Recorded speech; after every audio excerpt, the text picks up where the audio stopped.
Ayyee itti fufi caaltu.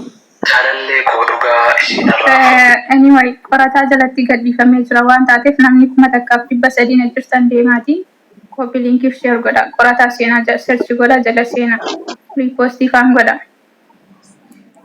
Hundi keessanuu Kottoon atti siqee natti mi waan tokko. Ani yaada keetiin hedduu miidhameera. Keessi koo dumni koo si'iin hidhameera.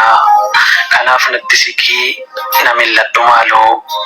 Isa darbeef jettee nan baatiin haaloo.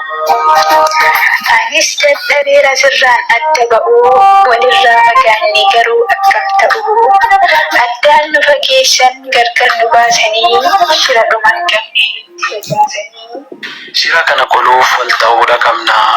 Nuti yoo wal taane silas maal dadhabna. Gamaa fi gamanaa nurratti duulanus wanna nuti hin qabne nurratti tuulanus nuti qaama tokko yoomuu addan baanu. Shiraa duwwiitiin gargar hin facaanu. tole ergi jettee anis nin amanaa hawwii koos kanuma yaadni kiyyees kanaa yoo rakkoon dhufellee kan si mufachiisu kan si duuban jiraat akkasitti dhiisu duniyaa faakiraa inni nu milkeessee nu haa gammachiisu duniyaa faakiraa inni nu milkeessee nu haa gammachiisu. Amin. Amin. Jaalallee koo dhugaa. Amin. Kottuu biqiltu ati duruu guutamtee jirtu. Akkati hafuura qulqulluun guutamtee jirtu. Maqaa Into. bichi kamiin Into. la Maqaa tokko nama lama kan hin ta'u. hin ta'u neeva. Ati kan nama biraa ta'uu qabda. Kan qorataas hin taatu, kan maammees hin taatu, kan nama biraa ta'uu qabda. Kan kee lafuma jiru. Dhiigale in taatuuf ijoollee kanaan taatuuf anas siin jedhe dhiigale. Maaliif jedhe kan kee lafuma jiru. Kan kee lafuma jira. Walaloo keessatti eeguma. Oh. Waan maquma kee irraa dhiisan malee suma wanti godhan. Dhiisi jara dhiisi. Anuma miidhani maqaa koo keessa dhabame malee jechuudha. Akkuma ijoolleen kun ana jireenya dhowwuudhaaf jechuudha. Biqiltu ana obboleessa kee tutumsiin jedhu. Qorataadhaan obboleessa koo tutumsiin jedhu. Har'a immoo anaa fi intala sabaa haadha manaa guumaa shaw.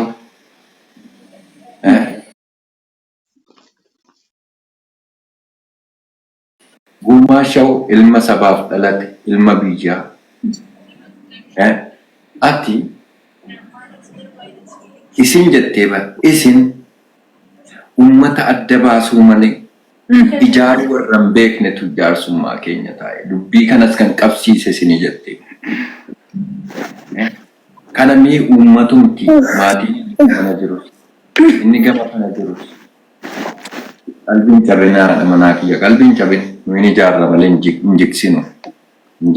al tokko faamilii koon achitti erga jaallattoonni walaloo biqiltuuf qorataa jechuudha. Hordoftoonni keenya deemaatii viidiyoo sanaa copy link share fi repost godha. Qorataa seenaadhaa search godha. Amma qoy ati biyya maaliitiin barbaree maaliitiin fuula kee miiccatte kaleessaa tuma maammeedhaan siifan du'a. Siifan gangaladha jedhaa turte mii akkamumatti irra immoo deebitee qorataa wajjiniin kan hojjettu. Qorataa wajjin koo kun walaloodha malee wal jaallanna waliin hin jennee bakka.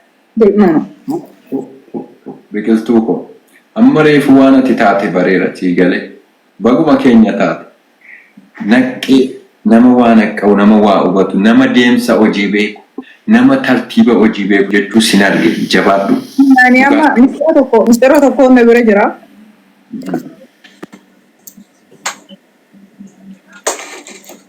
Bontu. Assalamualaikum. Waalaikumsalam warahmatullahi wabarakatuh. Jirtu akkam? Jirra. Nooru jenner. Asgeeraa jedhama isaa akka jimmaatti. Biqiltuu? Wayyee Jirta? Siraakka. Jirtuu hundumti keessan caaltuu guumaa. Jiruu maalii jirra boontuu waan asittan du'e yoo hedduu kana waan ta'e nageenyati. Maal taate? Obboleettii kooti tun jedhu. Maal taate? maatii isii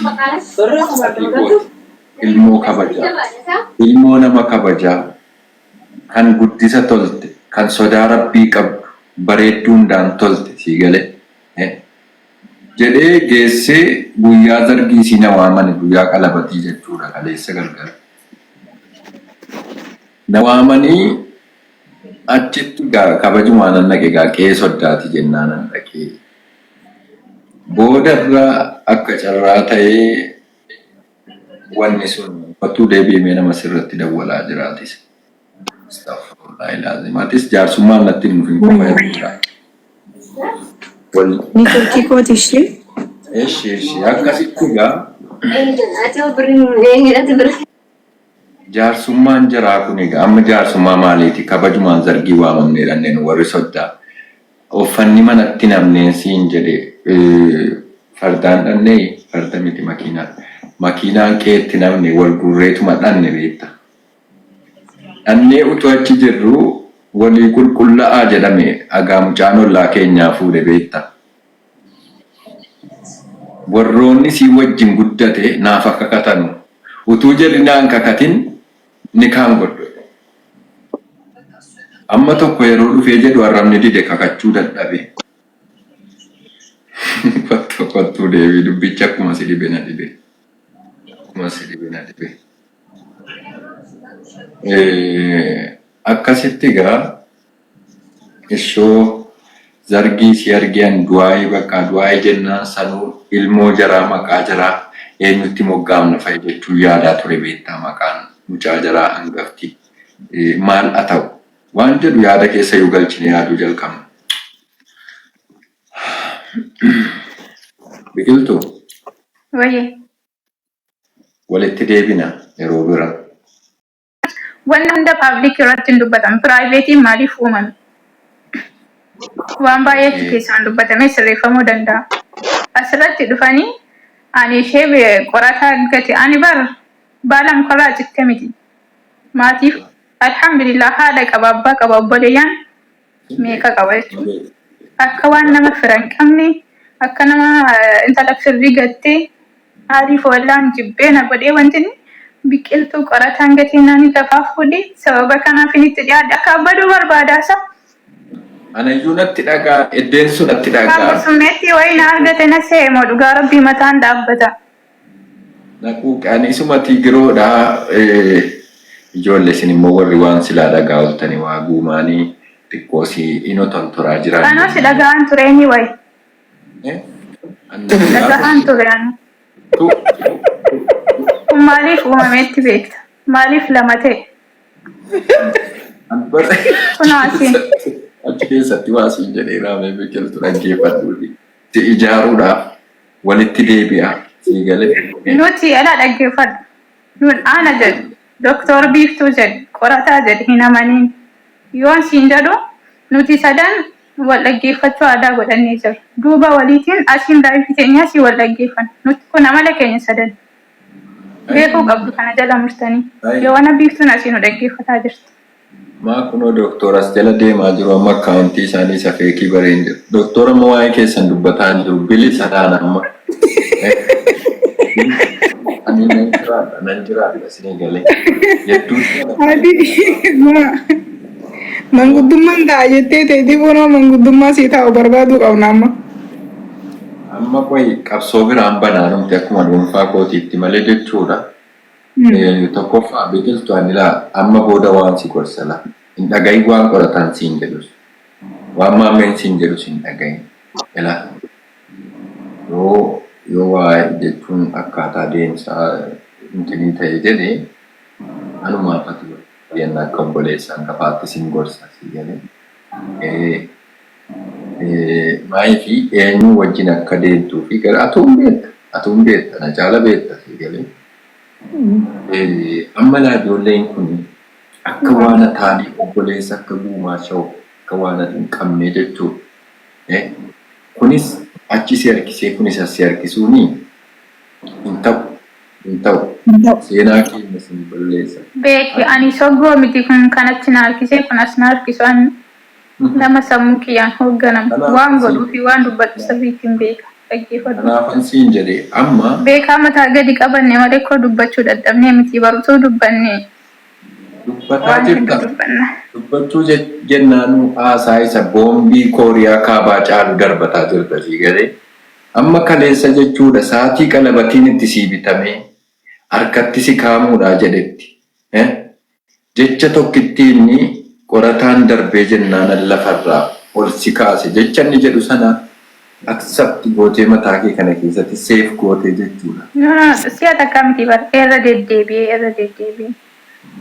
Anatu dhaqee jaalala gaafateessa dhugaa rabbiimarraa gaafii qaba garuu amma dubbii sana falmuu waan hin feeneef waan ofitti amanamummaa hin qabneef be'e malee jechuudha.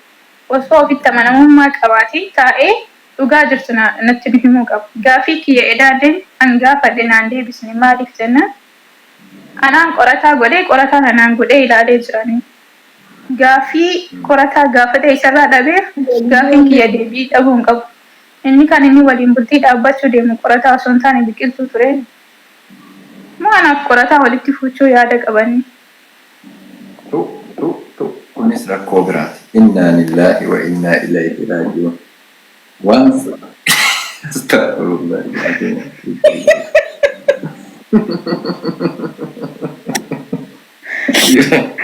biyyoota tokko keessattis hiriiruu jammaree. Dhugaadhaaf wallahi jecha isaa keessaa jechi kun ilaa zalaalam hin dagalu. Walaakin guyyaan immoo miidiyaa silaa miidiyaa irratti dubbateen guyyaa nuti miidiyaa kana irratti hudhaa wal qabnee dhugaa jirtu wal baasisiisnuuf dhufa. Hin dhiiton. Anyway awwaan qabe tokko gadi. Dhugaa rabbii sammuu keessa kaanaan hin dhiisu.